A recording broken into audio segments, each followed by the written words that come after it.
We are moving on to day 31 of the solo house flipping series, and we have a very special guest today that you do not want to miss. First thing I need to do though is, as always, go to Home Depot and load up on the material for today. And the goal for today is to finish framing, insulating, and drywalling this closet in this downstairs bedroom. First thing I need to do is to get this room clear so I have an open workspace. I also need to get down all that insulation, 2x4s, and drywall.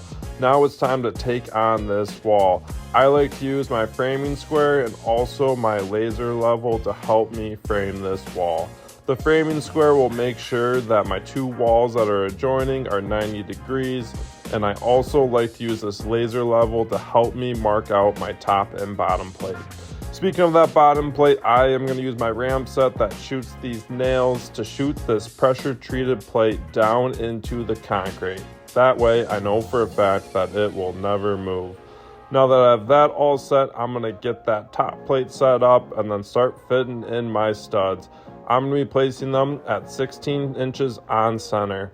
Once I got those all set, I need to frame around this window, which is a little tricky and time consuming, but it definitely pays off in the end. You really want to do a good job because it makes a difference when trimming it out. For my inside corners, I like to just use some scrap blocks and put them at the top, bottom, and middle, and then I will fasten those blocks to that adjoining stud.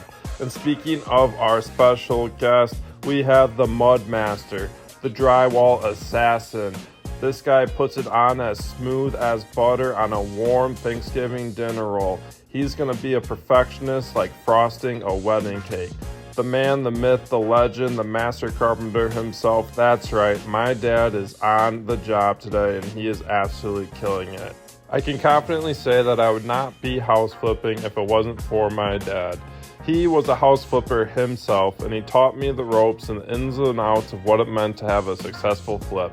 He also instilled in me a hard work ethic, and you can tell just by how fast and quick this guy is working. It's definitely a huge blessing to have him on the job and have his close guidance in this process. He is definitely a huge influence of why I'm doing this. And while he is taking care of that mud for me, I need to do some additional framing. I need to put some 2x4s up on top here to serve as some additional drywall nailers. I like to use screws for this job. It's just much safer rather than trying to hold the block and shoot the nail, and also the screw will suck in that 2x4 tight where a nail will want to push it up. But now that that's all done, all there is left to do is my favorite thing, and that's right, we are going to get that insulation out. I couldn't find my gloves, so I'm just going to do it bare hands, but that's not going to stop this poor carpenter because I got one goal in my mind, and that's to get this room closed up. So I'm just going to measure each stud bay and cut them to length and fit them in, and also put in a couple staples. This will definitely make a huge difference to keep this room nice and warm and also cool in the seasons.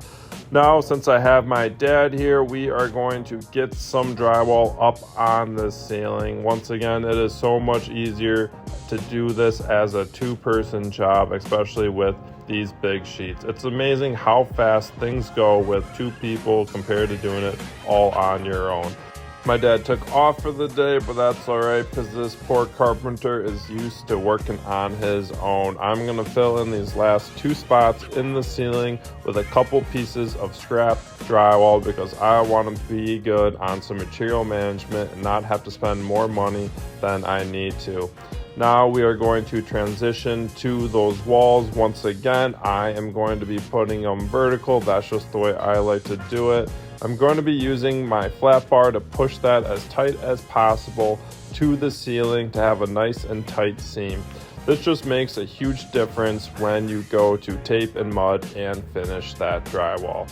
Now that that's done, I'm going to be moving on to this next wall where I need to work around this window. I definitely want to make some nice and precise cuts just to make sure that when I trim out this window, there is nothing in my way.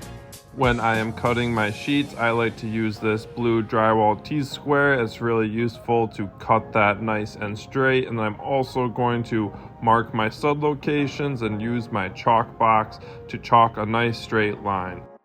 And that is going to be a wrap for day 31. I was definitely glad that I was able to reach my goal today of getting this all closed in, and you can tell just how much of a difference it makes. It was also a huge blessing to have the master carpenter himself, my dad, on the job. But now I need to get home because I promised Django a movie night, and you know what? I think he was just in it for the popcorn.